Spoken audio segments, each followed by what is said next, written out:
এই পায়েসটার নাম কি সেটা আমি নিজেও জানি না, বাট এটা খেতে অসাধারণ। তো আগে আমি মাকে দেখেছিলাম বাড়িতে ময়দা দিয়ে সেগুলোকে সরু সরু চালের মতন কেটে এই পায়েসটা তৈরি করতে, কিন্তু আজ আমি সুজি দিয়ে এটা বানাবো। আর এটার যদি নাম তোমরা কেউ জেনে থাকো তাহলে কিন্তু অবশ্যই আমাকে জানিও। তো প্রথমে আমি কড়াইতে তেল দিয়ে এক বাটির একটু কম পরিমাণ সুজি ভালো করে ভেজে নিয়েছি, যাতে সুজির কাঁচা গন্ধটা চলে যায়।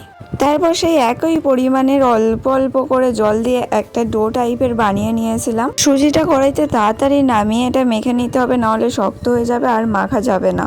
তারপর হাতে একটু একটু করে নিয়ে চালের মতন করে কেটে নিতে হবে। তারপর কড়াইতে একটু বেশি পরিমাণেই দুধ দিতে হবে, যাতে এটা ভালোভাবে ফোটানো যায়। আর দিয়েছি 1 কাপ পরিমাণ চিনি আর একটু এলাচ দানা দিয়েছিলাম। তো দুধটা ভালো করে ফুটে গেলে তার মধ্যে এই সুজির চাল কাটাগুলো দিয়ে দিয়েছিলাম, আর একটু ফুটিয়ে নিলেই তো আমার পায়েসটা রেডি হয়ে গিয়েছিল। আর খেতে না এটা সত্যিই অনেক ভালো। তো ভিডিওটা ভালো লাগলে একটা লাইক করে দিও।